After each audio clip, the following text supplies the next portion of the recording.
Sejam bem-vindos a mais um Corujão Literário, um podcast voltado às questões literárias. Temos a participação de Simone Scrimin. Oi pessoal, eu sou a Simone Scrimin, autora da Lenda de Elven Grey, um novo início que será publicada pela editora Fragmentos até o final de 2016. Do Delson Neto. Oi, meu nome é Delson Neto, eu sou autor da saga Os Guerreiros de Alquimena. Vou lançar agora o primeiro livro pela editora Arve, ele entra em pré-venda no dia 12 de setembro. Eu tenho também uma série de contos no Wattpad que introduzem os personagens do meu livro, e desde então tenho trabalhado em cima dessa saga, mas escrevo desde que me conheço por gente, basicamente. Bruno Leandro. Olá pessoal, meu nome é Bruno Leandro. Bom, eu ainda não tenho nenhum livro publicado, mas estou trabalhando para isso. Atualmente estou escrevendo um livro, tenho também contos no Wattpad e mantenho um blog no Medium. E Mari Ramos. Oi pessoal, tudo bem? Eu sou a Mariana Ramos, Mari Ramos, como a maioria me conhece. Sou autora do livro A Beleza de um Cacto. Ele será publicado e entrará em pré-venda agora em outubro pela editora Arven, mesma do Delson. E além de escritora, eu sou também revisora e tenho um blog literário chamado Conchego das Letras. Conchego mesmo, não tem A na frente, tá? A gente vai falar agora sobre um tema bem interessante, que é as inspirações, o que nos leva a buscar elementos que constituem uma narrativa, quer seja em forma de conto, poesia ou prosa, no caso livros, que fazem jus ao fato de sermos escritores, autores de uma determinada obra literária. Falar um pouquinho também sobre mim. Eu escrevo ocasionalmente, tenho alguns contos e histórias já iniciadas. Uma já publiquei no Wattpad, algumas eu já comecei a escrever. Tem alguns contos que eu já escrevi no meu blog, no Blogspot, mas ultimamente estou voltado à criação de conteúdo informativo, ou seja, tanto a questão de podcast como canal de YouTube, voltado à área literária. Mas continuando sobre o nosso tema, a questão da inspiração. Simone, fala um pouco assim com respeito a como você começou a pensar a tua história, o que te levou a escrever. É uma pergunta, acho que muita gente tem essa ânsia de escrever, mas não sabe ou não entendeu qual é aquele ponto de vou sentar e escrever alguma coisa. Como é que isso surgiu em você? Além de livros assim como O Senhor dos Anéis, Harry Potter, esse tipo de escrita, uma coisa que me pegou bastante no começo, que eu lia muito quando era criança, são quadrinhos, né? Principalmente de super-heróis. Eu gostava bastante de Super-Homem, Batman, Homem-Aranha, X-Men principalmente. Foi uma das coisas também que me serviu de inspiração depois, quando eu resolvi realmente começar a escrever essa temática de superpoderes e um grupo de jovens com superpoderes lutando contra o mal. Então foi a minha inspiração desde o começo. Delson, se você quiser também. Bom, o que me inspirou a escrever primeiramente foi assim, um fato interessante. Ontem eu até estava pensando, eu não gostava de ler no começo. Minha mãe me obrigou muito a ler, e foi com Harry Potter, inclusive. Ela falava, você vai ler, você vai gostar. E eu lembro que eu falava que era obrigação e tal, mas assim, se não tivesse sido isso, eu jamais teria despertado esse meu lado. E o que me despertou a vontade de escrever, de criar um mundo, foi justamente essa válvula de escape da realidade. Então eu vejo que o meu livro e o universo que eu criei quando eu era criança, que é algo que eu mantenho até hoje, né, nas histórias que eu vou lançar, viu dessa ferramenta mesmo, para eu criar uma realidade diferente da que eu vivia, e ali eu podia ter controle de quem seria feliz, quem seria triste. Então foi mais ou menos nessa linha. Bruno, contigo? Opa. Já vi aqui que a gente tem o Delson um pouco maniqueísta, né? Mas, bom, eu comecei um pouco como a Simone, se bem que na verdade eu acho que eu me considero escritor desde que eu nasci, quase.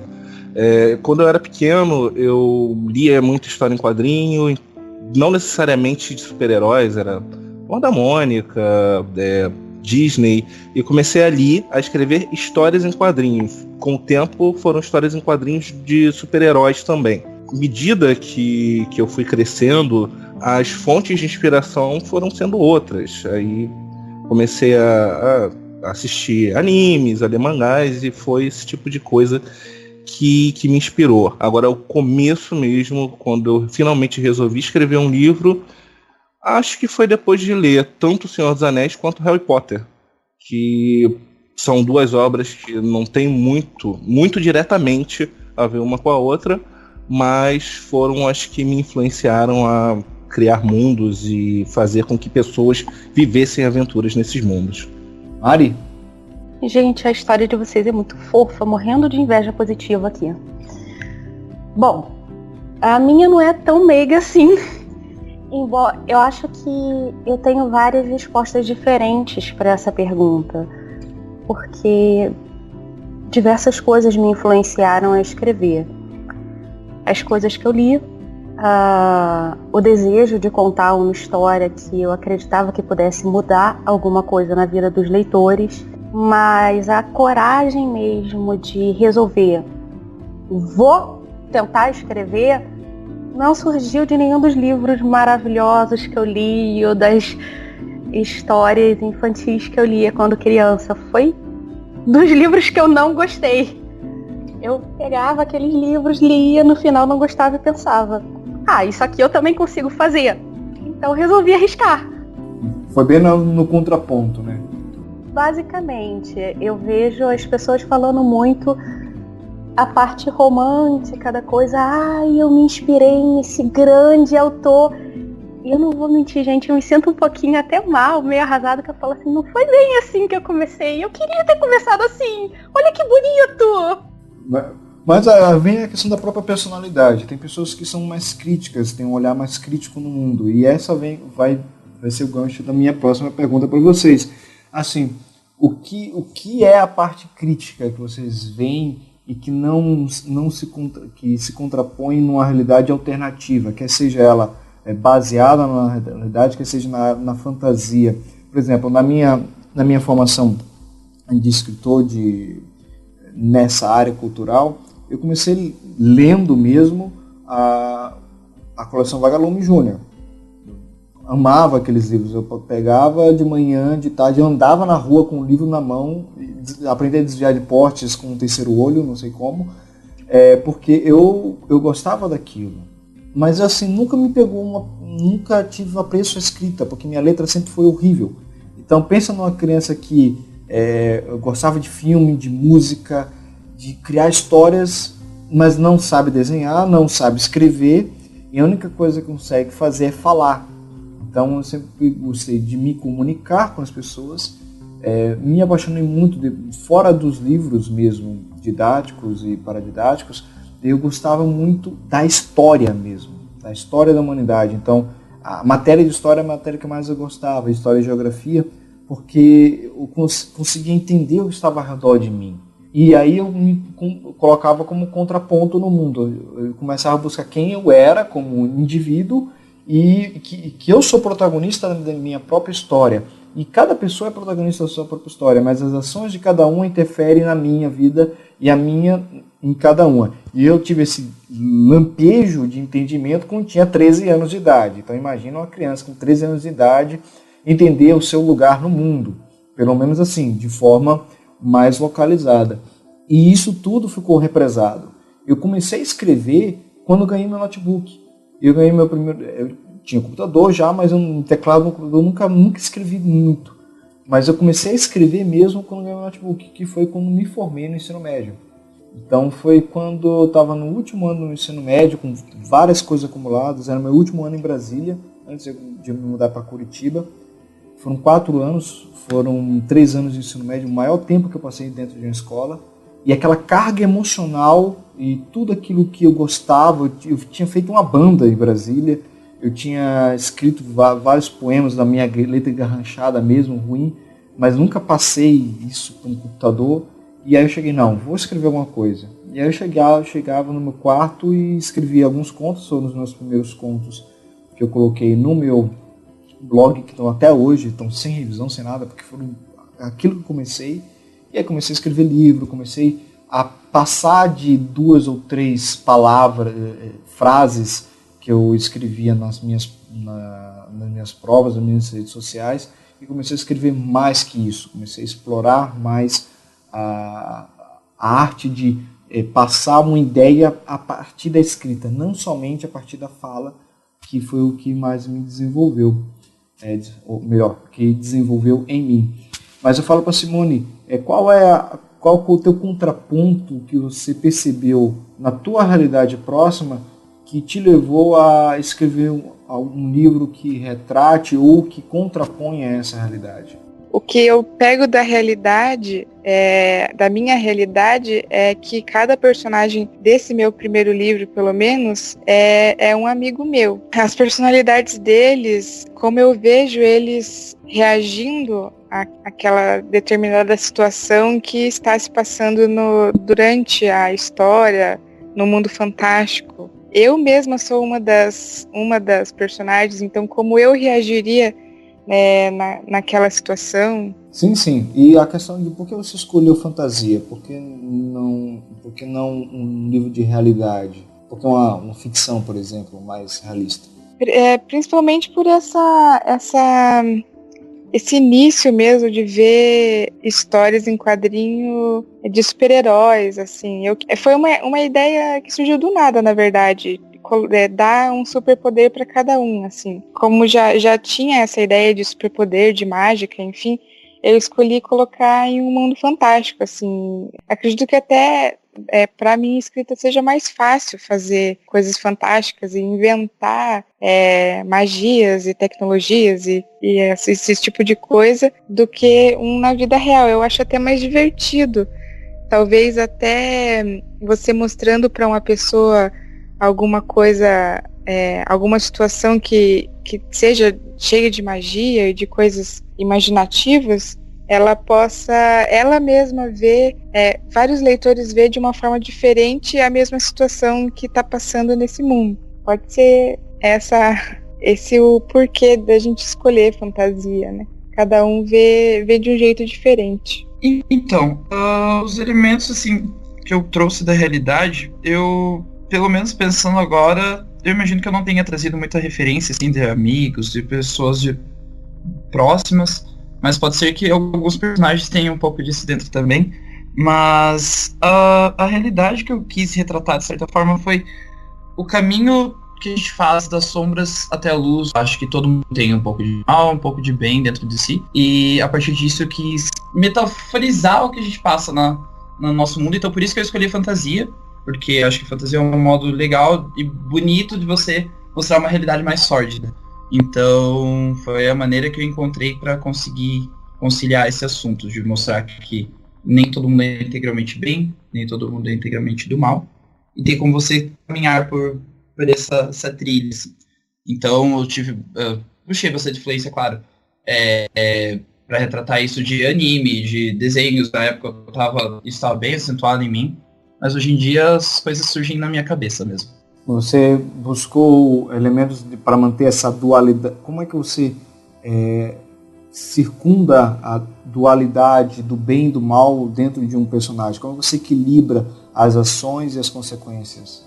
Eu penso muito desse lado mais humano, assim. A minha protagonista, por mais que ela seja uma rainha, ela tem toda uma hereditariedade sagrada, mas ela é claramente uma personagem humana. Ela tem seus efeitos, ela tem suas qualidades, então eu trabalho muito com essa questão da vontade também, dos desejos e dos anseios, que eu acho que isso que faz com que a engrenagem gire, com que isso gere o mal, isso gere o bem. É assim que eu tento encaixar essas engrenagens dentro do personagem. Então, Rubens, se você me fizesse essa pergunta alguns anos atrás, eu ia falar exatamente a mesma coisa que a Simone. Amigos me influenciando pela personalidade deles. Eu tenho uma história em quadrinho que está parada, que foi baseada em colegas meus do ensino médio, e eu dava poderes a eles e soltava pelo mundo e eles viviam suas fantasias, lutando contra o mal. Numa coisa bem de dualidade mesmo, do bem contra o mal, com personalidades bem definidas. Hoje em dia, eu já digo que a realidade como um todo acaba me influenciando para realizar uma obra. Porque qualquer coisa que aconteça, ela vai influenciar na maneira como eu escrevo. Não necessariamente eu vou alterar a minha maneira de escrever para se adaptar àquilo, mas eu começo a enxergar a obra com outros olhos. Então, situações como, por exemplo, tem um autor chamado Luiz Eduardo Mata, ele é brasileiro, escreve thrillers. Ele fala que, às vezes, ele está no ônibus, ouve pessoas conversando e aquilo ajudam a contar a história dele. Em algum momento, não necessariamente ele vai usar o mesmo diálogo, pode usar integralmente ou não, mas aquilo ali acende uma luz nele. E isso acontece muito comigo. Eu, às vezes, saio de uma sessão de cinema, eu vi um filme, vamos dizer assim, foi um filme de arte. Não tem nada a ver com fantasia, que é onde eu me especializo. Eu gosto de escrever sobre tudo, mas gosto muito mais dessa área da fantasia, da ficção científica e do terror.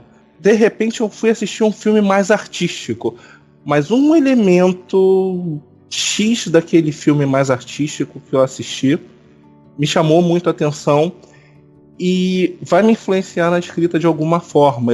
Pode ser que eu veja um filme em que duas taças simbolizam o bem versus o mal, ou então a taça recebe o feminino e por aí vai. E de repente isso pode vir na minha história a se transformar em uma questão de personagens que estão discutindo, não por uma taça, mas estão discutindo nessa questão do bem e do mal, como o Delson colocou, estão discutindo as consequências das suas ações. Eu sei que parece um pouco esquisito falando assim, mas as ideias elas começam a se entremear na minha cabeça e, sinceramente, eu não sei o que vai sair disso, mas saem coisas diferentes. E assim como o Delson, eu tenho bastante influência para poder escrever dos quadrinhos, dos animes, dos mangás. Eu até falei isso no início, até porque eles ajudam com a resolução rápida, eles vão direto ao ponto, eles têm muitos picos emocionais e cenas de ação. Então, ok, realmente eles não são elementos da realidade, mas eles estão na realidade, eles estão no nosso mundo. E aí eu acho que eu acabo trazendo isso para dentro das minhas histórias de alguma forma. Eu acredito que os meus pais me influenciaram muito, até certo ponto, em tudo que eu escrevo. Assim como você descobriu cedo, aos 13 anos, o seu lugar no mundo, eu descobri muito cedo que cada atitude minha tem uma consequência. Não, meus pais não me batiam. Não, eles não me colocavam de castigo e nem me torturavam. Eles conversavam muito comigo. Conversam até hoje, eles são vivos, graças a Deus. E uma das frases, se eu não me engano, foi a minha mãe mesmo que falou, que ficou extremamente marcada na minha vida, foi: aparecer fazendo a coisa errada, qualquer um consegue. Difícil é aparecer fazendo certo. Mas aparecer fazendo o correto, o bonito, isso é para poucos. Eu aprendi com essa frase que, quando ela se referiu a isso, ela não queria aparecer tipo, olhem para mim. Ela queria falar no sentido de mostrar para o mundo que você existe não de uma forma feia. E eu tento passar isso nos meus livros. Inclusive usei essa frase em um dos contos que eu disponibilizo publicamente e gratuitamente no Wattpad. Dependendo das suas decisões, você pode influenciar positivo ou negativamente no outro. E se você pode influenciar para melhor, por que optar por influenciar justamente para pior? Além dos meus pais, como o meu livro é um drama, inevitavelmente o fato de eu ser apaixonada por tudo quanto é seriado, criminal e investigativo influenciou consideravelmente. Livros do gênero também. Legal. Eu particularmente gosto muito de seriados. Eu estava até um pouco tempo atrás, no ensino médio mesmo, eu acompanhava muito o CSI, né? investigação criminal. Só que eu ficava vendo assim, cara, como é que o cara conseguia pensar numa solução daquela para que dá problema? Então eu me sentia um pouco, como é que eu posso dizer, incompetente para criar uma história tão ramificada, com a qualidade cheia de detalhes e com cada elemento se entrosando para chegar àquela conclusão, a chegar àquele ponto. Às vezes até nas minhas escritas eu tenho esse receio. Como é que eu vou chegar naquele ponto que eu imaginei? Porque não necessariamente a nossa forma de escrita, a nossa forma de ver o mundo é o que acontece na realidade. A gente cria muita expectativa. Então é do autor ele buscar colocar no mundo real, digo assim, em seu livro, em sua fantasia, as expectativas que ele tem ao fazer uma leitura daquilo que está ao redor dele. E nessa busca de expectativas, eu faço, vamos dizer assim, a última pergunta desse bloco de perguntas, depois a gente vai abrir mais o debate, é assim, Simone, qual é a expectativa que você busca que os teus leitores achem nas tuas obras? Qual é a inspiração que você quer passar para eles? Antes de eu começar a escrever, eu tenho um outro arquivo que são fragmentos de tudo aquilo que eu pensei para aquela história. Então, todos os capítulos, eles já estão escritos. Antes de eu começar a escrever o primeiro capítulo, cada um já está organizado e o que vai acontecer.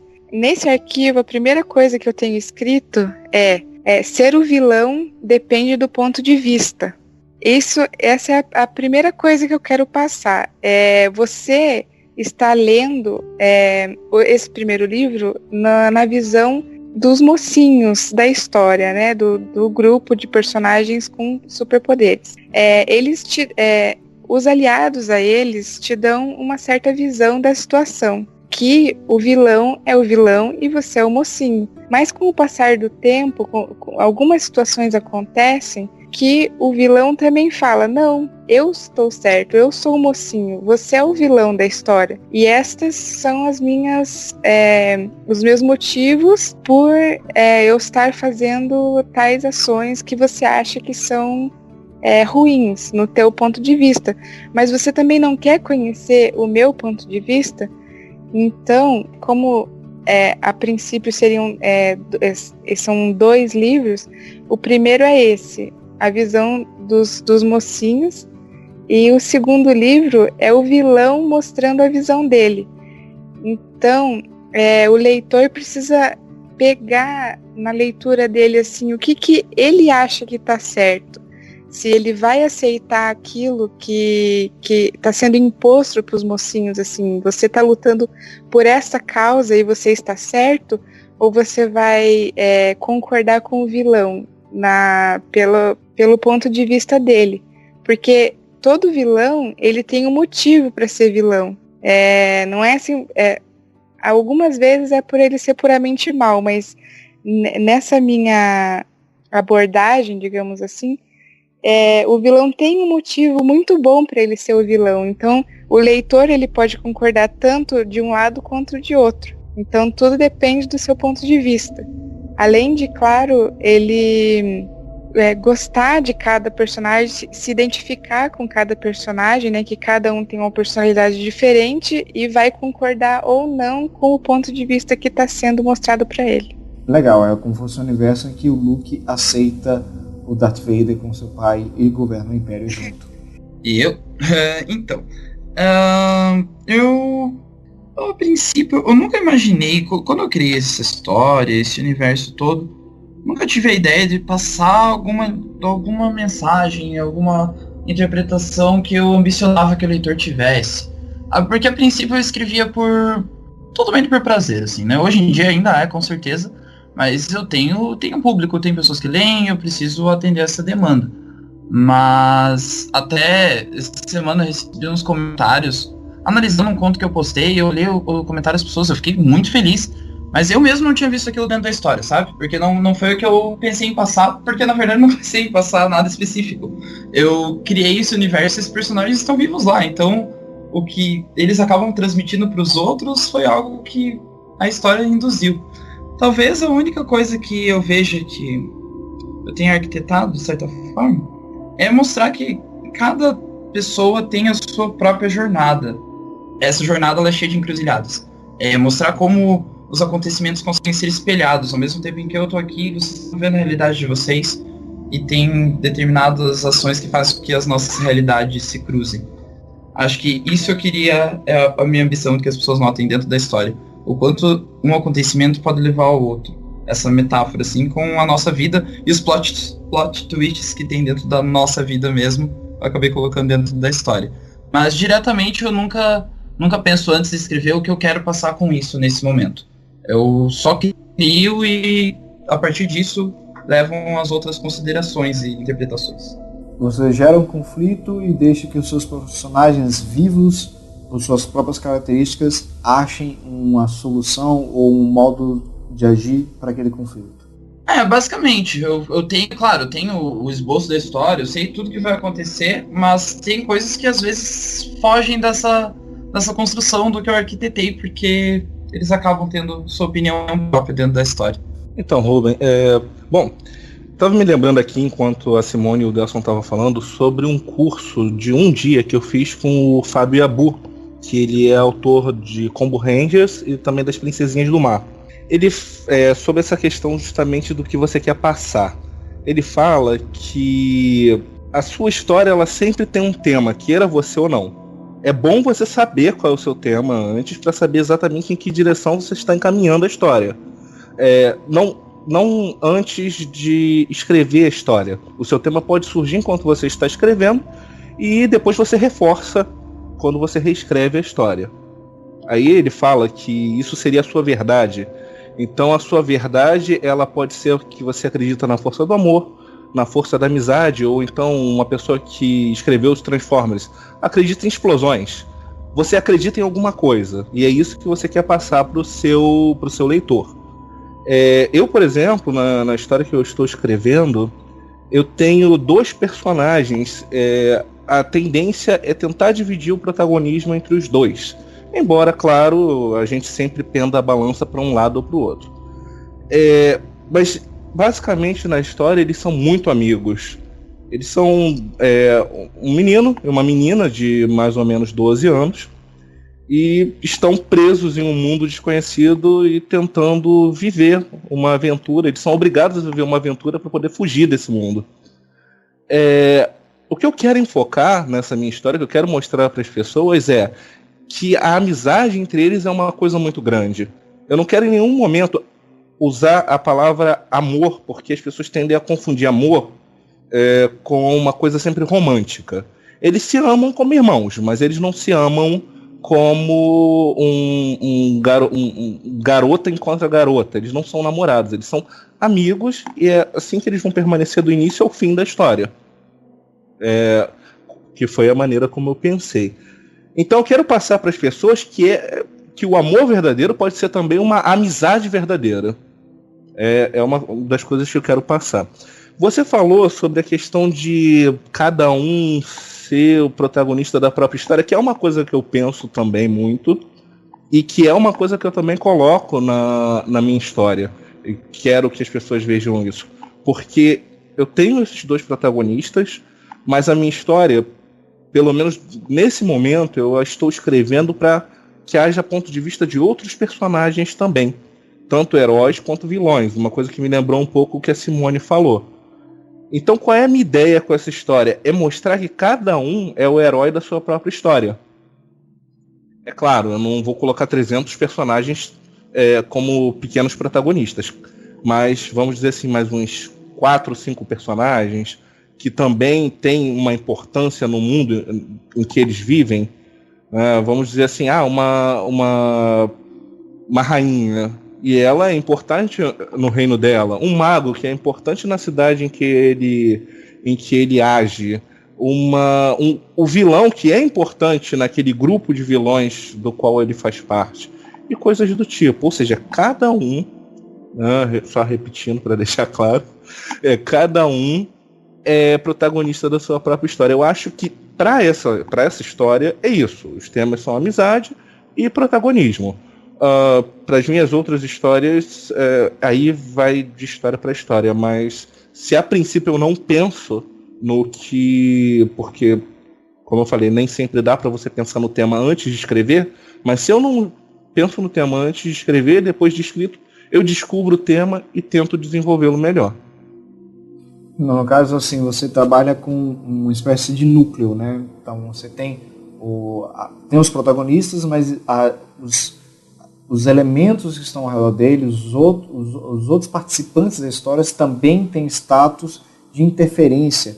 Então é como se fosse um desenho, um filme que você está acompanhando o herói, de repente troca a cena, vai para um outro lugar, com outra pessoa, com outras pessoas falando, e ali está sendo um outro foco. Então ali estão os outros protagonistas que vão, no final de tudo, fazer o quadro do conflito ou da temática que está sendo abordada. Isso, é claro que eu não estou escrevendo num nível Game of Thrones, eu não estou escrevendo nada tão complexo.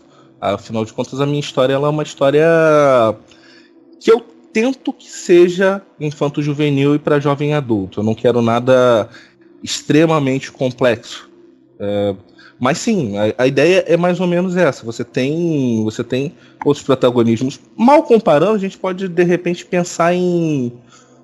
os seriados de hoje não, porque eles estão muito centrados em um personagem só. É difícil um seriado com vários núcleos. Mas a gente pode pensar nas novelas da televisão brasileira. Geralmente você tem aquele núcleo principal, mas existem outras histórias que vão acontecendo e que em algum momento, se elas não se cruzarem, pelo menos elas vão influenciar na história principal de alguma forma. Eu não vejo como uma novela que eu estou escrevendo, mas é para a gente poder fazer algum paralelo aproximado.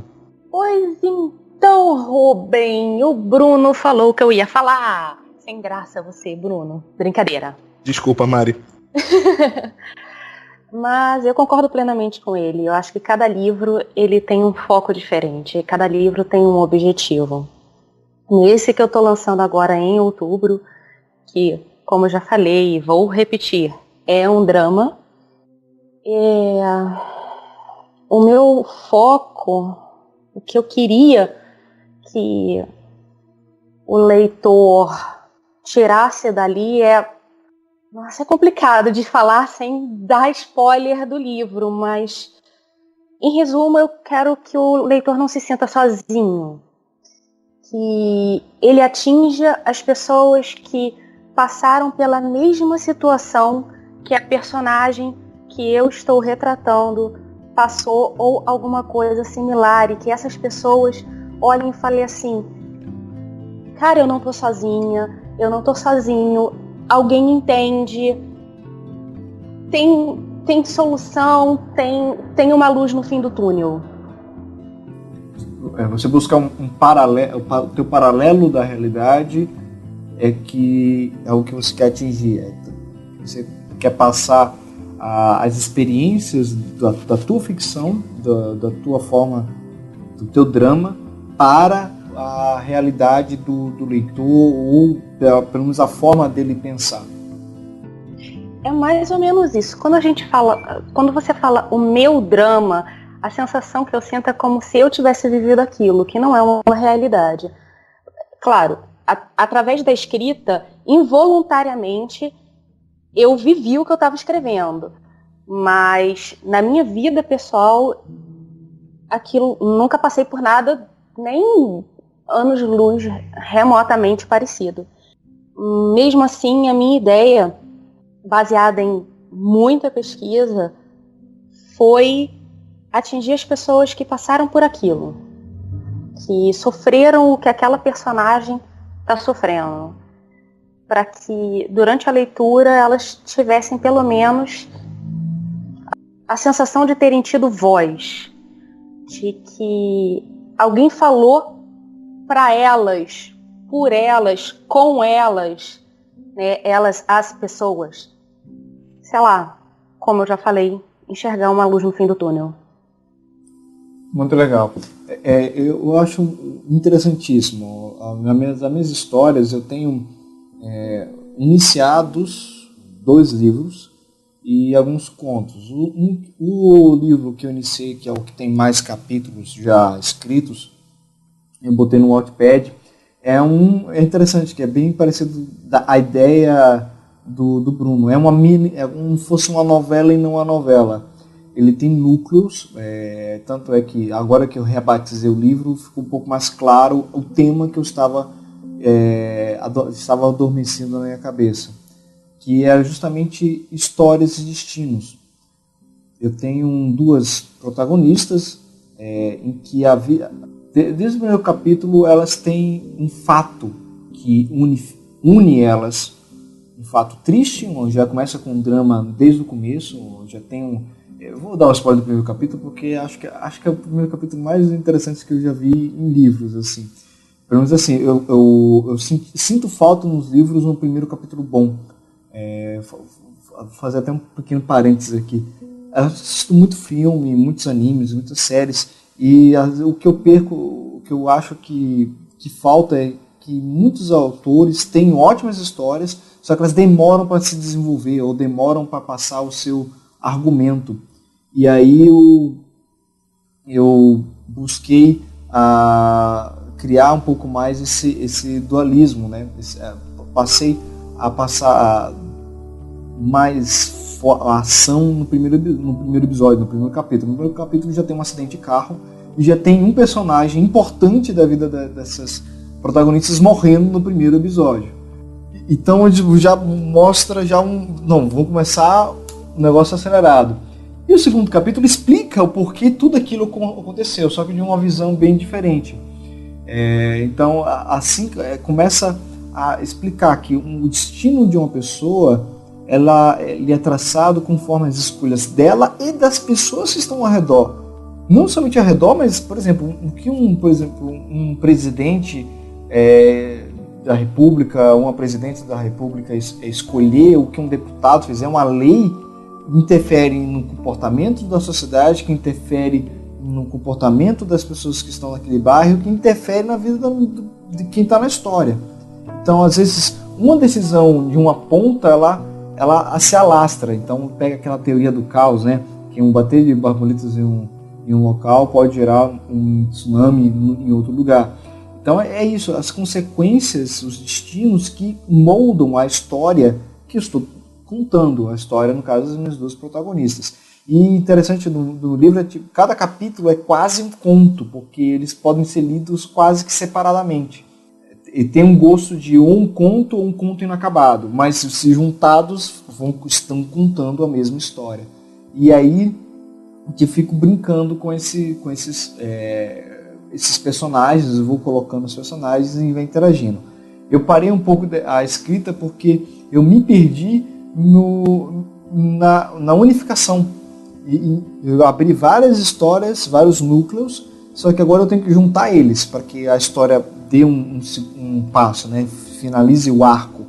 E aí eu meio que dei uma travada, e mais para o final do ano eu espero destravar e continuar a história.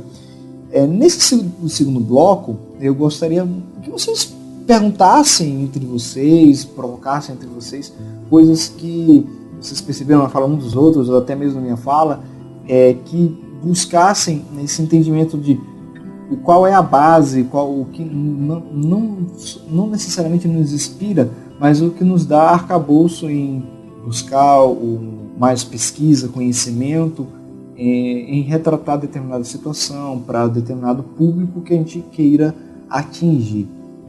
Então, fiquem à vontade.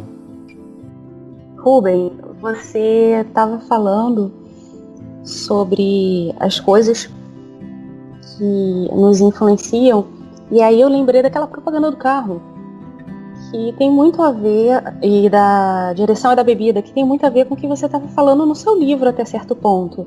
O cara chega, tá com a família, todo mundo feliz, todo mundo sóbrio, e um carro bate nele. O motorista do carro que bateu nele estava bêbado, saiu sem nenhum arranhão. Mas o bebê do cara voou no para-brisas e morreu, e a esposa do cara foi parar, ficou internada porque deu uma enlouquecida.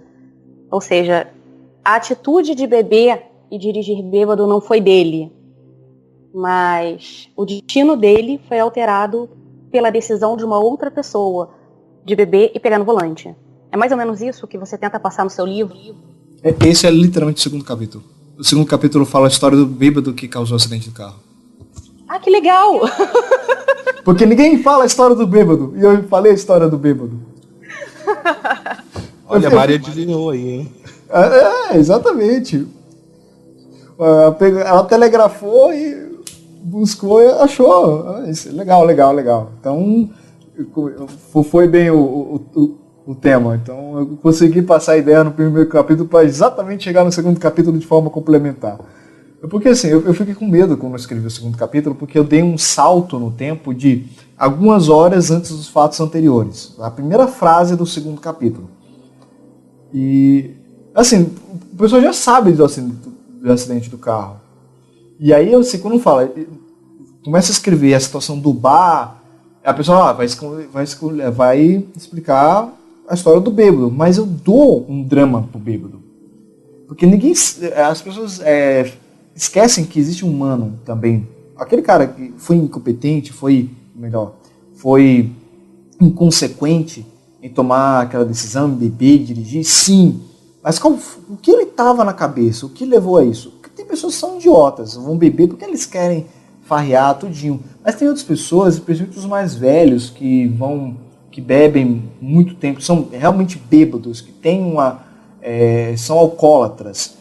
Eles têm uma história, eles têm algo que alimenta o vício. Então eu escrevi uma história, em um capítulo eu dei o máximo de informação possível para você.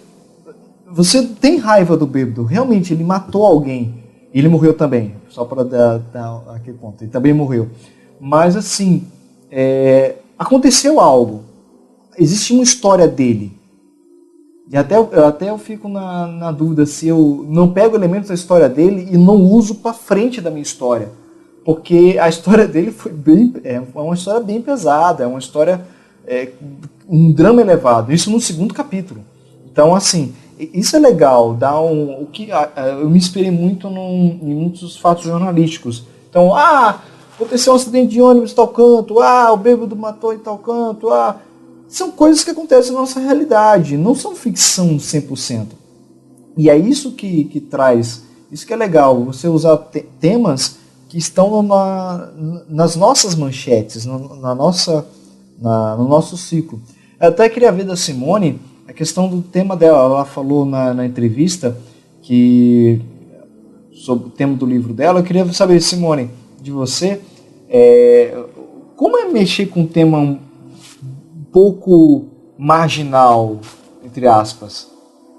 Então, essa tua história do bêbado é exatamente a questão do meu vilão, que todo acidente de carro e tal é mais uma coisa real, mas se você pega para uma fantasia, por exemplo, o vilão, ele interfere na história do mocinho, mas o mocinho também interfere na história do vilão, o vilão também tem toda uma história por trás de todos os atos que ele cometeu até aquele certo momento, por algum motivo, né? Ele não é só vilão por ser vilão, assim. Eu gosto muito dessa temática, assim, de dar um motivo para o vilão ser vilão, porque todos pegam o vilão como se ele fosse puramente mal, assim, mas o meu, no caso, tem sentimentos, sabe? Ele tem uma história, ele já amou alguém, ele já foi amigo de alguém, sabe? Ele já fez diferença na vida de alguém um dia. E por que ele é tão mal do ponto de vista do mocinho hoje em dia? Alguma coisa aconteceu, entendeu? É exatamente essa história do bêbado. Por que ele é bêbado? Porque alguma coisa na vida dele deu errado. Ele estava bêbado no dia do acidente por algum motivo, não por simplesmente estar bêbado. Engraçado, isso que a Simone estava falando, agora eu me lembrei, Eu não mencionei mais cedo, mas eu já sou publicado. Tem um conto publicado em uma antologia chamada Tomos Fantásticos. Nessa mesma antologia, a gente tem um conto que é exatamente isso. O ponto de vista que é usado no conto é do vilão. Ele é de uma escritora e tradutora chamada Carol Chiovato. E esse conto do Tirano, que é o título, é justamente como as motivações do vilão, por que ele faz o que faz, qual é o caminho que ele está tomando.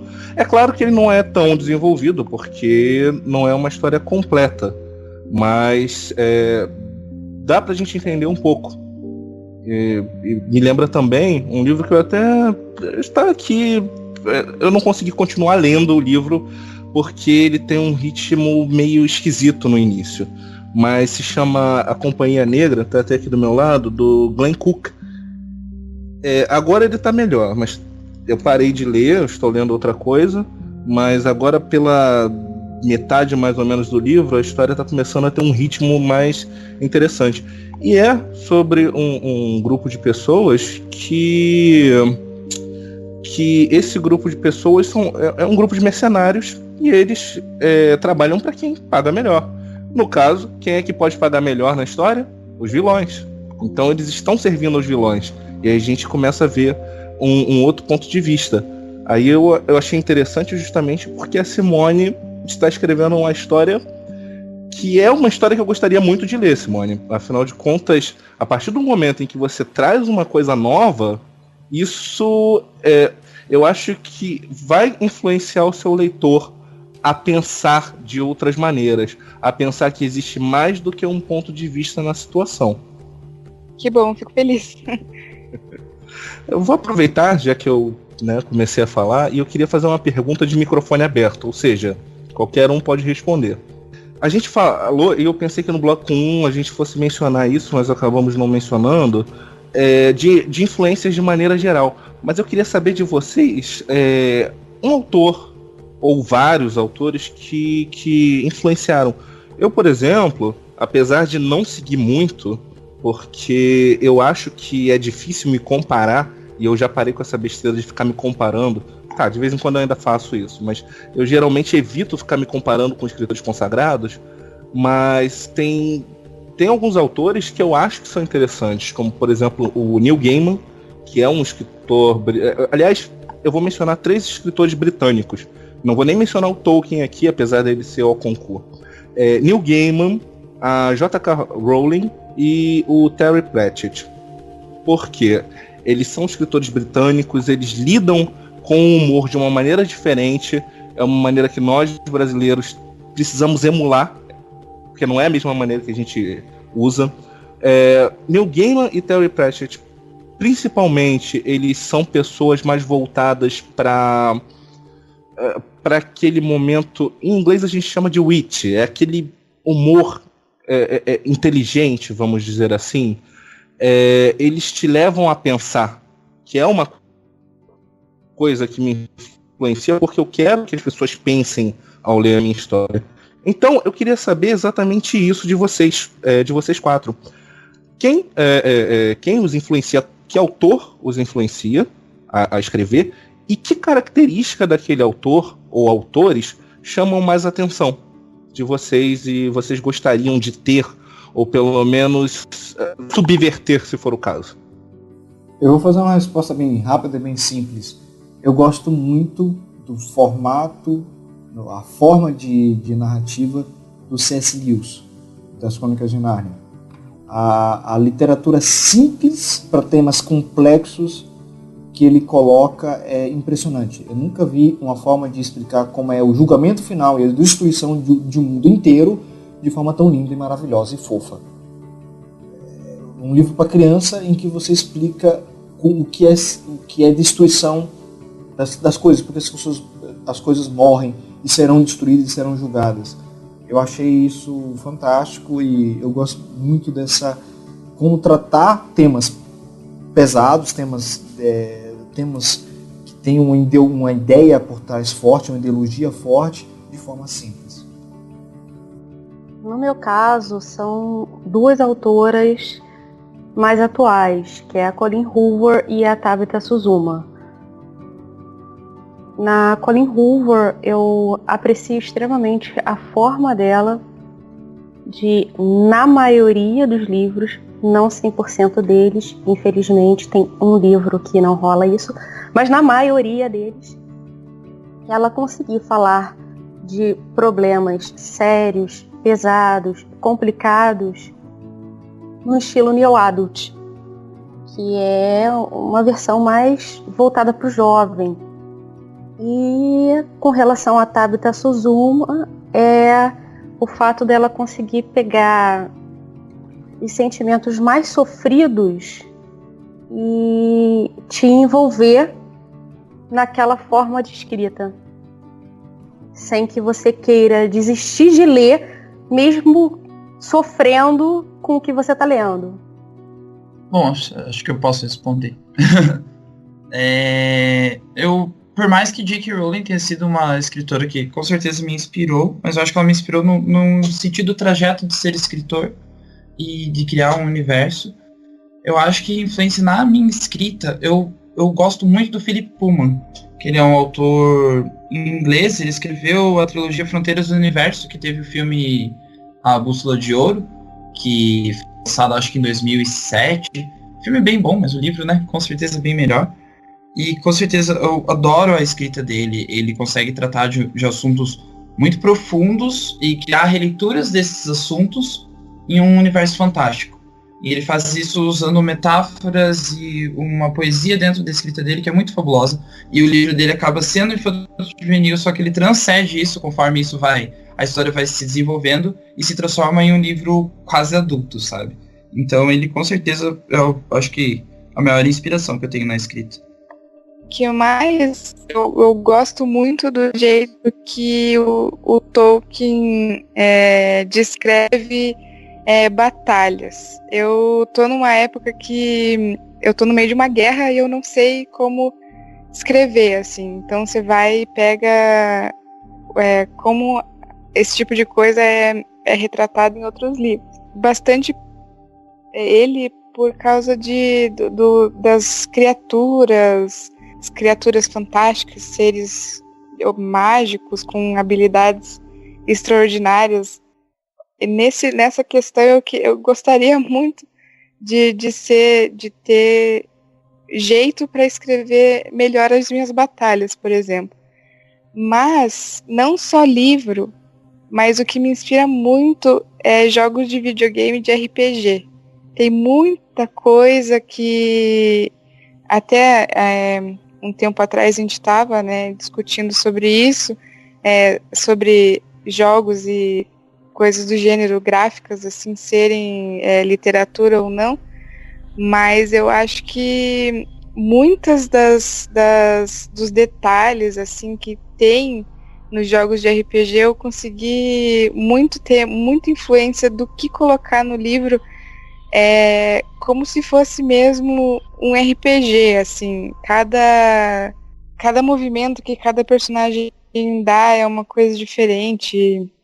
Então eu posso dizer que da minha parte, não só de livros, assim, que eu costumo ler mais para ver como que a pessoa, como que o autor descreve o personagem ou descreve as situações, mas também de outras coisas mais visuais, assim, principalmente de videogame, que eu gosto muito da construção da história, principalmente quando é mais de um título, que daí é como se fosse uma saga de livros, né, só que visual. Eu acho isso muito legal, assim, da conexão que tem uma coisa com a outra, é o que a gente tenta fazer de um livro com o outro também.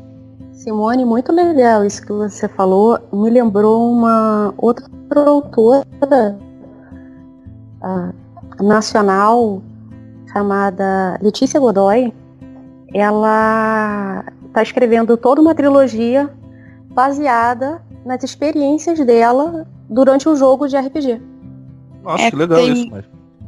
Tem muito, muito detalhe que você consegue captar, assim, tanto das falas dos personagens. Eu mesma nesse segundo livro, que ainda está em construção, eu já peguei várias falas, assim, coisas que encaixam totalmente no meu, coisas de jogos, assim, que a história não tem absolutamente nada a ver com o que eu estou escrevendo, mas que se encaixa perfeitamente, assim, na situação. E tanto as falas quanto acessórios, enfim, armas, esse tipo de coisa. Jogos realmente, hoje em dia, pelo que eu tenho visto, tem coisas assim muito interessantes de se pegar e colocar numa história escrita, assim. É bem criativo, assim. Peraí, deixa eu pensar em alguma coisa, porque você me pegou desprevenido. Eu tava pensando que de repente o Delson, a Simone... Porque eu fiquei pensando que a gente ia fazer uma coisa... De repente, a Simone vai perguntar alguma coisa pra alguém, o Delson, aí eu não me preparei. Deixa eu pensar aqui e já volto. Então, peraí, deixa que pergunto eu. Enquanto você se prepara aí, Bruno, eu pergunto. E aí vai pro Rubem. E a culpa é toda dele. A culpa é sua, porque você falou que não achava que teria capacidade para trabalhar os seriados de aventura, ficção e por aí vai. E aí eu queria fazer uma pergunta também de microfone aberto, porque alguém falou sobre comparação, né, de se comparar com outros escritores. Como é que é isso para vocês, ao ver um filme, ao ler um livro, essa coisa de... Geralmente o escritor já leu muito, então vocês se basearam em determinados escritores, em determinadas leituras, diferente de mim, que pensei, não, peraí, não gostei desse livro, isso aqui eu também consigo fazer, então vou tentar fazer e fazer melhor. Vocês pegaram um que vocês amavam e falaram, eu também quero chegar ali. Como é que é para vocês essa comparação constante foi? É porque não é uma comparação constante. É assim, caraca, ele conseguiu me emocionar, ele conseguiu passar uma história de determinada forma.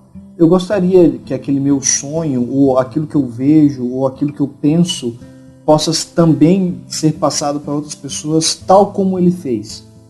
Então, não é uma comparação de formato. Eu não fico com, por exemplo, eu amo, e falei, é a minha inspiração, C.S. Lewis, mas eu não fico com as Crônicas de Nárnia de um lado e meu livro do outro, vendo se ele está seguindo a mesma receita. Não, eu quero passar, eu quero que o meu leitor tenha como inspiração a mesma coisa e que ele passou, não necessariamente a temática, mas assim, a fluidez escrita. Eu quero que o meu leitor leia da mesma forma fluida que eu li o C.S. Lewis. Ao contrário, que eu não consegui, por exemplo, na minha forma limitada de leitura, eu não consegui sentir a mesma coisa lendo Tolkien. Para mim foi muito mais complexo. Apesar que pessoas, como aqui na roda, que amam Tolkien. E Lewis e Tolkien eram amigos. Tanto é que um passava o livro para o outro, um ajudava o outro. Mas eu me coloco muito mais na simplicidade do Lewis do que na complexidade e detalhismo do Tolkien. Então, é esse formato que eu quero chegar. É nesse ponto que eu me comparo. Eu quero chegar nessa forma fluida de escrita. Então, vou fazer de tudo para ser fluido, para ser mais simples no cenário, né? Como, por exemplo, um cenário um pouco mais visual. Hoje eu misturo muito o que eu vi de Lewis com aquilo que eu vejo em anime e em série. Eu quero que o leitor consiga ver a cena. Então eu trabalho quase como se fosse uma cena, quase como se fosse uma câmera. Minha narração e descrição, ela tem que ter a simplicidade de passar a ideia e a imagem que o leitor consiga ver na mente dele. Por exemplo, você pode pegar meu livro que agora está no Wattpad. Eu não descrevi fisicamente as minhas protagonistas. Eu não falei qual cor do cabelo, só alguns personagens eu descrevi. Por quê? Porque na minha mente eu quero que o leitor crie. Eu quero que ele tenha essa capacidade, porque se meu livro for para a África, não vai adiantar nada eu falar que todo mundo é branco dos olhos azuis. Às vezes até lendo alguma coisa de outra pessoa, não é realmente copiar o jeito que ela escreve, mas às vezes uma maneira que ela descreve alguma coisa, você consegue tipo, nossa, a tal palavra, se eu colocar naquele parágrafo ou naquele capítulo, se eu usar alguma palavra, eu vou conseguir descrever melhor a minha cena, o cenário, o meu personagem, igual eu consegui imaginar exatamente o que a autora quis dizer aqui, por causa de uma palavra ou outra. Isso eu pego bastante, assim, o jeito que ela está descrevendo, às vezes uma palavra consegue te ajudar, assim, a descrever as coisas muito mais fácil. Queria falar que esses livros de fantasias que vocês falaram, eu li todos e eles acabam me influenciando. Aliás, quem levantou quem falou aquele negócio antes fui eu. E eu tenho um pouquinho disso que você falou, Mari. Eu também comecei a escrever as minhas histórias por coisas que eu não gostei, ou não que eu achei que eu fosse fazer melhor, porque eu acho que não, mas que eu não gostei nas histórias que eu estava lendo. Por exemplo, uma coisa, e por que eu falei que eu li todas essas histórias? Porque uma coisa que Philip Pullman tem em comum com C.S. Lewis, que tem em comum com a J.K. Rowling e por aí vai, é que as crianças desse povo são sempre, eu não diria gênios, mas elas são muito hábeis em sair de situações. Não é que eu não goste disso, mas quando você pega uma história e você vê que a facilidade com que os personagens, que no nosso mundo com 12, 13 anos eu acho que eu não tinha toda essa sagacidade, e a facilidade com que eles resolvem aquilo me incomodou. Então, assim, eu não quero fazer crianças que dependam de adultos fazendo tudo, mas mostrar que eles não têm toda essa esperteza, seria isso? Eu não sei dizer exatamente a palavra, porque eu não quero diminuir as crianças da cidade, mas é mostrar que até eles precisam de ajuda, não necessariamente de um adulto, veja bem, mas eles precisam de ajuda, de um fator externo, nem que seja um Deus Ex Machina, não no final da história, porque a gente sabe que matar uma história é colocar um Deus Ex Machina no final, mas mostrar que eles precisam crescer e eles precisam de uma ajuda externa para crescer. Acho que a gente pode até colocar também naquela coisa do tema, do que a gente quer passar para o autor. Eu acho que eu quero passar para os leitores, eu quero passar isso um pouco também, que embora não sejam incapazes, as crianças precisam de um pouco de ajuda. E esse livro que eu estou escrevendo agora, ele não é o meu primeiro. Ele é o primeiro que eu vou terminar. Ele já deve ser o meu terceiro ou quarto. O primeiro que eu comecei a escrever foi justamente por causa do Tolkien, porque eu achava a história dele, apesar de boa, eu confesso que eu gostei mais do filme. Não me batam, por favor, mas eu acho o estilo do Tolkien muito prolixo. Eu acho que uma pessoa que descreve para você que bateu um vento na floresta em que as pessoas estavam caminhando, esse vento roçou numa árvore com galhos frondosos com 1000 ramos e especificamente uma folha girou e deu 18 voltas até parar numa grama alta.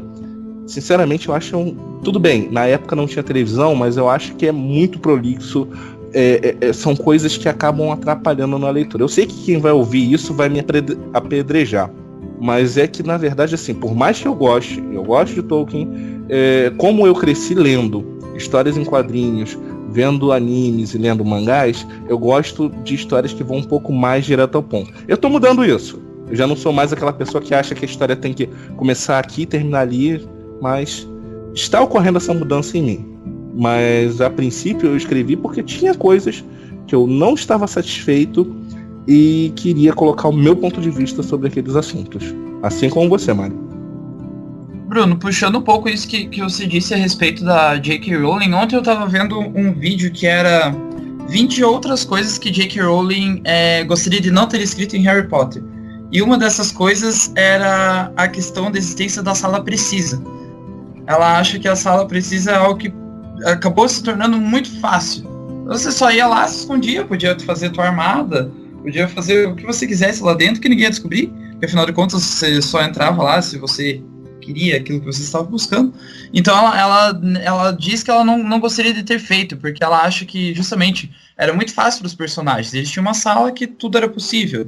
E tal como você disse, eles tinham 13 anos, eram extremamente hábeis e sagazes, e realmente tudo muito fácil. E isso é uma coisa que me revoltou também, por um momento lendo outras histórias juvenis, vendo que é bom trazer um pouco mais de verossimilhança, assim, né? Mostrar que um pré-adolescente não vai conseguir escapar de um trasgo, sabe? Por mais que ele tenha magia.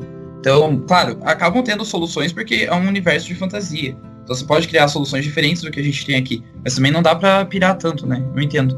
E sobre a descrição do Tolkien, eu lembro quando eu li Christopher Paolini, né, o autor do Eragon, que é uma trilogia que não funcionou muito bem depois do segundo livro, na minha opinião. Mas que também era uma descrição assim, chegou ao absurdo de que ele descrevia a abelha que estava passando lá do outro lado da cadeia de montanhas, e essa abelha, não sei o que, eu não queria saber da abelha. Então tem como essa descrição ser positiva, mas também tem como ela ser um pé no saco. Uma coisa é sobre essa questão dos personagens de 13 anos serem gênios e tal, eles conseguem sair de todas as situações. Eu lembrei agora, dos meus personagens são todos adultos. A mais nova, ela tem 19 anos. Mas 19 não, 17. Mas assim, tem uma cena, eu até vendo agora com esses comentários de vocês, que fugiu totalmente, porque os meus personagens não estão realmente preparados, assim, eles não foram preparados durante a vida deles toda pra lutar contra o vilão, no caso. Tem uma cena que até um dos personagens se descontrola. E daí um deles tem uma arma. E daí metade do grupo fala, atira nele. E o outro fala, não atira. E daí a pessoa fica, meu Deus, eu atiro, eu não atiro. E ela vai lá e atira. Sabe? É uma coisa assim... Na realidade, uma pessoa ficaria... na dúvida do que ela ia fazer, entende? Ela não sei, não teria uma super, como posso dizer, maquinaria na cabeça dela, assim, uma super solução para aquela situação, e deu certo, entendeu? Mesmo sendo uma fantasia, ela ainda fica na dúvida, ela ainda pode fazer a coisa errada ou a coisa certa. Ela não é uma super gênia que consegue decifrar em segundos o que ela pode fazer, o que ela não pode fazer para aquilo dar certo ou não. No final dessa cena, obviamente, dá errado. Então não quer dizer que, se ela sendo adulta, ela vai ter todas as respostas, ou que ela haja de uma forma estritamente correta para o resultado ser bom. Nesse caso, o resultado foi ruim. Eu só vou fazer um postulado em defesa do meu grande C.S. Lewis. Só um ponto. Eu gostei muito das Crônicas de Nárnia, porque ele colocou, acho que desde o primeiro livro que ele escreveu, que é o Leão Feiticeiro Guarda-Roupa, ele colocou um erro. Ele colocou um ato falho de um dos protagonistas. Mostrando que não necessariamente tudo vai funcionar de forma bonitinha. Não, existem falhas, existem consequências dessas falhas. E aí ele faz muito essa ligação, por exemplo, com o cristianismo, né, que é o pecado, e aí você tem o sacrifício, a remissão do pecado. Então ele mantém essa linha. E nos outros livros que continua as crônicas, dá para ver que os personagens eles erram. Tem A Cadeira de Prata, acho que é o livro que eu fiquei mais chateado com o personagem, porque tava tudo descrito, era para fazer determinada forma, faça isso e faça aquilo outro. O cara faz tudo o contrário e tudo começa a desabar, tudo começa começa a dar errado? Por quê? Aí você fala, por que começa a dar errado? Porque o seu filho da mãe não fez aquilo que devia ser feito. Então isso é ser humano. E eu gosto disso nas crianças, porque as crianças falham, elas aprendem com essas falhas. Faz parte de ser criança essa busca do novo, da aventura, e acabar se machucando, acabar caindo da árvore, acabar tendo cicatrizes da infância. Por quê? Porque ela se coloca ao desafio, ela quer experimentar o mundo, e por causa de algumas escolhas vão também ocorrer falhas. Eu acho isso muito importante nos livros.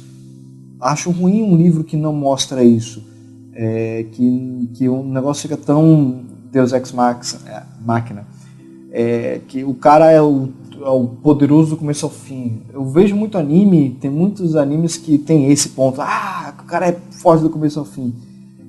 Hoje em dia, interessantemente, eu vejo os animes que estão saindo nessas temporadas mais recentes e tá quebrando isso. E quando tem um cara que é muito poderoso, por exemplo, saiu um anime recentemente que é o One Punch Man, que o cara tem um soco e só é tudo. One Punch Man, ele tem um soco, um homem de um soco. Só que ele tem uma falha social de caráter, ele tem problemas psicossociais, então não adianta ser um cara mais forte, sendo que ele não é completo. Isso é bem interessante, é bem trabalhado nesse anime, nessas histórias. Esses são bons argumentos de mostrar que nenhum personagem é 100%, porque nenhum ser humano é 100%. A não ser que você queira criar um personagem Deus. Aí, beleza. Então, se você quer botar um personagem onisciente, onipotente, onipresente, aí é com vocês. E aí, o que você ganha com esse personagem? Nada, porque um personagem onipotente, onipresente, onisciente não é interessante de ser seguido. Influências, né? Antes que a gente fuja totalmente do tema, que era influências da escrita, eu vou pegar o que vocês falaram e trazer para uma influência. O Chapolin Colorado, bizarro, mas é verdade. Olha só, o Bruno estava falando sobre as crianças superpoderosas que nunca erram, que elas conseguem tudo. E isso me lembrou os desenhos animados onde o personagem apanha, se ferra, e de repente ele lembra que ele pode voar, tem um soco super poderoso e visão de raio-x e vence o bandido em um estalar de dedos. E aí eu lembrei do Chapolin Colorado, porque o cara só se ferrava. O episódio inteiro ele tentava acertar, mas só se ferrava. E de alguma forma, meramente acidental, dava certo. Mas não era porque ele era super poderoso, mas porque ele teve sorte. Aliás, Mari, eu me divirto muito com histórias assim, mas assim, jogando a minha suspensão de descrença totalmente fora. Porque tem um anime que eu gosto de assistir. Aliás, 2 animes, mas eu tô assistindo mais. Temos o One Piece e temos o Fairy Tail. Eu tô assistindo mais o Fairy Tail. Mas eu estou falando dos dois porque os dois têm isso. O personagem, como a Mari falou, o personagem tá lá apanhando, e de repente ele lembra: olha, mas eu conheço esse poder novo que eu aprendi semana passada. E aí tudo bem, ele pode ter aprendido semana passada, mas não dava para usar no início da luta. Eu acho que se você está numa luta que é de vida ou morte, então vamos direto ao ponto. Vamos fazer com que a luta realmente emocione. Eu me divirto vendo esses animes porque eles são muito bem construídos, independentemente desse ponto. Eles têm uma história por trás que me faz continuar vendo. Mas sim, nesses momentos eu suspendo muito, eu recorro àquela suspensão de descrença, porque se eu não fizer isso, eu vou falar assim: tá bom, meu filho, por que você não usou esse poder antes se você tinha isso desde o início? E isso é uma coisa que até nos influencia na hora de escrever as nossas histórias, porque das duas uma, a gente vai fazer exatamente isso e o nosso personagem vai convenientemente naquele momento lembrar de um poder que tinha antes, e eu particularmente não acho legal. Eu acho que tudo bem ele descobrir naquele momento que alguma coisa que ele recebeu antes agora ele tem uma utilidade, tipo um foreshadow, né, que é uma sombra do que vem adiante. Ou seja, você antes vê aquilo. Eu não estou explicando para vocês, porque somos escritores, sabemos, mas estou explicando para quem está ouvindo. Você tem aquele objeto, aquele conhecimento que naquele momento não faz a menor diferença na história. Mas quando você chega mais para frente, aquele conhecimento, aquela cena, ela dá aquele clique e você fala: ah, é verdade, faz sentido. E eu acho que esse é o caminho melhor, né? Quando o personagem naquela situação de vida ou morte, e vida ou morte pode ser hipotética, pode ser... Não precisa necessariamente ser uma briga de vida ou morte, mas na fantasia costuma ser. Eu acho que nesse momento ele resgatar alguma coisa, mas de maneira inteligente, e não só porque é conveniente para a história, eu acho legal. Eu acho que assim funciona bem. Foi.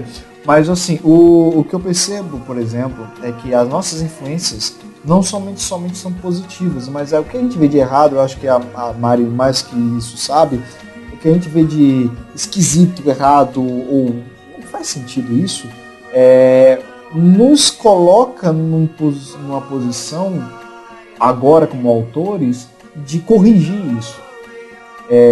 Na questão de pessoas que têm uma dificuldade ao escrever um CSI da vida, algo que vai se mostrando a trama, porque eu não tenho paciência, eu vou direto ao ponto, então eu vou tentar mostrar as coisas, e eu gosto pra caramba de tramas que o cara literalmente passou aquela cena, eu nem prestei atenção, e aí no final tem aquele plot, e aí na explicação do plot twist, é que aquela cena que a gente não deu nada, ele estava explicando tal coisa, que outro personagem foi falar com outro e a gente nem percebeu que aquilo dali tinha se tratado ali, que deu aquele plot. Você fica, caraca, eu nem tinha percebido isso. E realmente faz sentido dentro da trama. E você se sente enganado, você foi enganado, o autor ele te enganou. Eu não consigo enganar meu leitor ainda. Então, é bem interessante esse ponto. Simone ou Mari? Uma coisa que eu acho muito errado, que eu tento corrigir no meu, assim, digamos, achar que os aliados do vilão não têm coração, ou não têm sentimentos, ou não têm família, entendeu? Muita coisa assim, tanto em livro, mas eu vejo muito em filme de super-herói, por exemplo. Até não muito que nesse último Avengers, até eles meio que corrigiram, mas achar até coisa de filme de super-homem, esse tipo de coisa, nas últimas vezes eles têm conseguido corrigir. Por exemplo, no caso dos Avengers, eles vão se infiltram lá em algum QG do inimigo e matam todos os guardas que estão ali guardando a entrada. Mas assim, quem pensa você está vendo pelos olhos do mocinho, quem pensa que aquele guarda que você matou é um pai de família, por exemplo? É uma coisa que eu também, toda vez que vejo um guardinha morto, um filme, uma série, eu fico pensando assim, cara, que emprego é esse, né? O cara deve ter recebido muito bem, porque... Tipo, tanto quanto os heróis, ele tem aquela coisa, que o Homem-Aranha, ele tá indo salvar a Mary Jane, ou o Tony Stark, ele tenta salvar a Pepper Potts. Mas, tipo, aqueles guardas, eles estão ali naquele emprego por quê? Para eles terem uma renda para a família deles, para eles sustentarem a família deles. E daí eles vão lá, e os heróis vão lá e matam eles sem pensar duas vezes. E pronto. A visão de guerra é muito intrigante. Numa guerra você tá para matar ou morrer. Então, assim, eu acho uma falha hoje em dia de verossemelhança trazer estigma de guerra para a atual sociedade. Acho que nem o cara da favela, acho que só o cara da favela que deve estar meio loucão, mas nem todo mundo quer morrer. Quando fala assim, porque o policial não chega lá e não vai de frente e vai matar o bandido. Porque ele pode morrer, ele tem gente para cuidar, ele tem filho para criar, tem esposo para criar. Então, assim... Exato. E daí, várias partes do que eu escrevo, por exemplo, o herói fica, nossa, mas tantos milhares de pessoas que são seus soldados, que são aliados a você, eles vão morrer e você, como super poderoso, não pode proteger eles. Daí vem a outra pessoa, né? O general, enfim, fala, mas eles sabem pelo que eles estão vindo, eles sabem que eles podem morrer. Entende? Esse tipo de coisa, assim, que eu quero, que é legal mostrar, assim, que as pessoas, os soldados, tanto inimigos quanto aliados, eles não são meros peões que estão lá, tipo, morreu, não tem problema. Eles têm uma vida, entende? Eu gosto muito desse ponto de vista da Simone, mas também é preciso ter muito cuidado com a vitimização, Rubem. Você estava falando lá, mas... coitado, o bandido pode morrer e ele não tem família e não sei o quê. Eu falei do policial. Tá, mas... não, assim... aí o que acontece? Existem dois lados. Os dois estão matando e os dois estão morrendo. Como você mesmo falou, é uma guerra. Aí você vai falar, eu não vou matar aquele cara porque, coitado, ele pode ter filho. Sabe o que vai acontecer? Ele vai te matar e o seu filho vai ficar sem pai. Então isso é muito complicado. Entendeu? É preciso...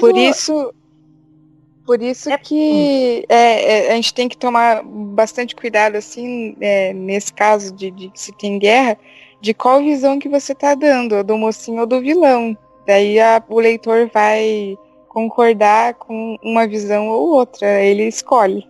Deixa eu só fazer uma correção.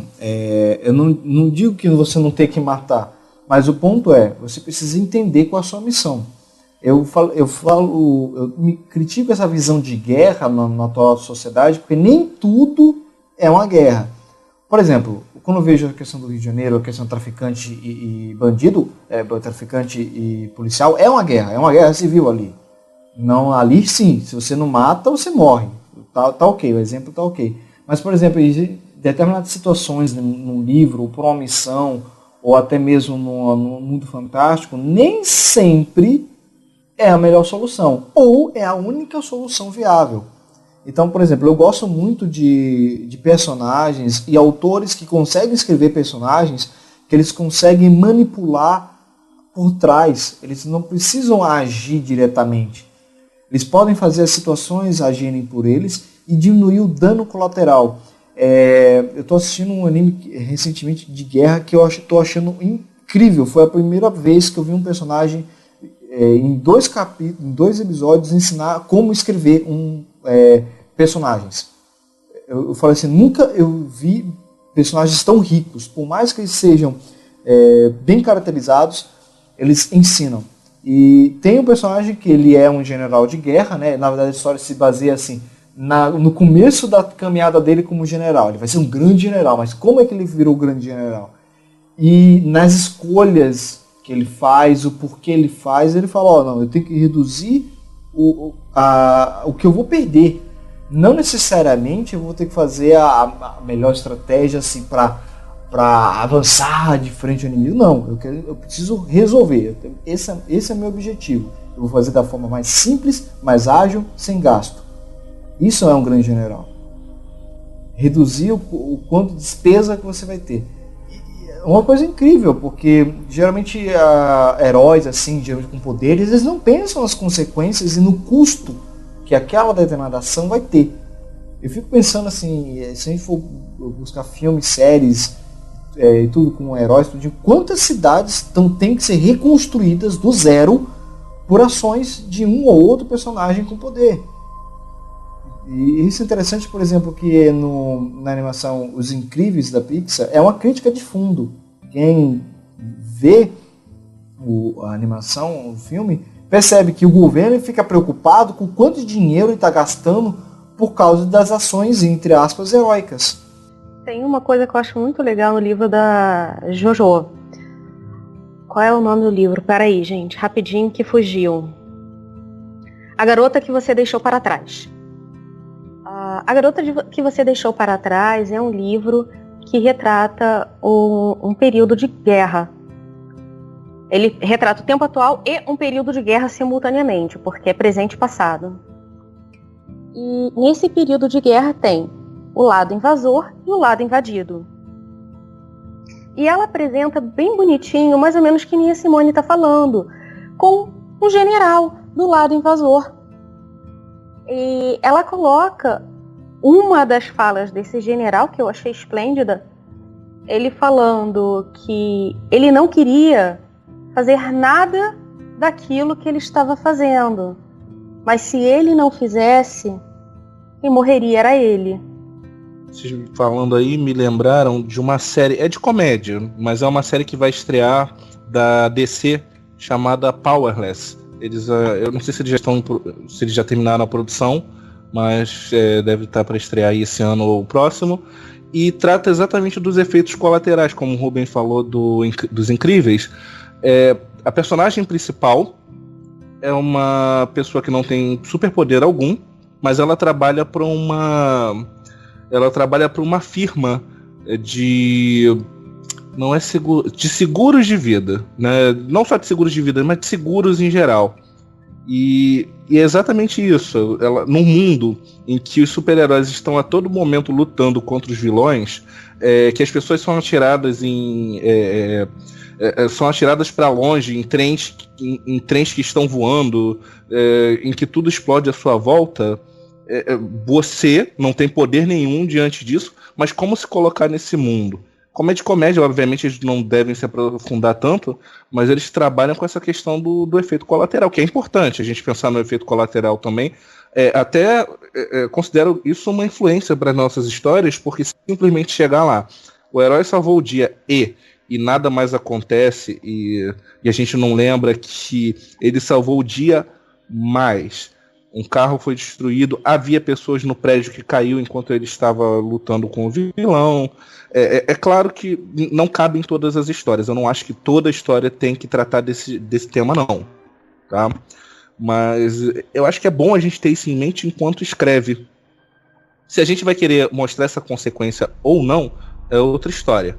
Mas é bom a gente ter isso em mente enquanto escreve, para não achar que as ações do que a gente está fazendo são sem consequência. Que o herói salvou o dia está salvo graças às meninas superpoderosas e a cidade não se quebrou toda. Né? Não teve consequências para a economia da cidade, para a segurança, não teve... Enfim, há consequências. Isso é importante a gente pensar. Gente, eu achei essa sua frase linda. Desculpa, Rubem, mas agora eu vou completar. Eu achei essa sua frase linda, Bruno, porque assim como há consequências relacionadas às atitudes de cada personagem, já pararam para pensar nas consequências da leitura dessas obras na vida das pessoas e da sociedade? Porque pensa, se você escreve uma obra onde, ok, o mocinho pode matar geral que tá tudo bem, só é errado se for o bandido matando geral. Ou, não importa se vai explodir a metade da cidade, o importante é que você conseguiu vencer aquele monstro do Lago Ness que surgiu. O que isso não gera na cabeça daquele jovem de 9, 10 anos que tá lendo aquela obra de ficção? Será que aquilo não pode influenciá-lo nas decisões de vida futura, assim como as nossas leituras nos influenciaram e hoje resolvemos escrever? Virarmos escritores?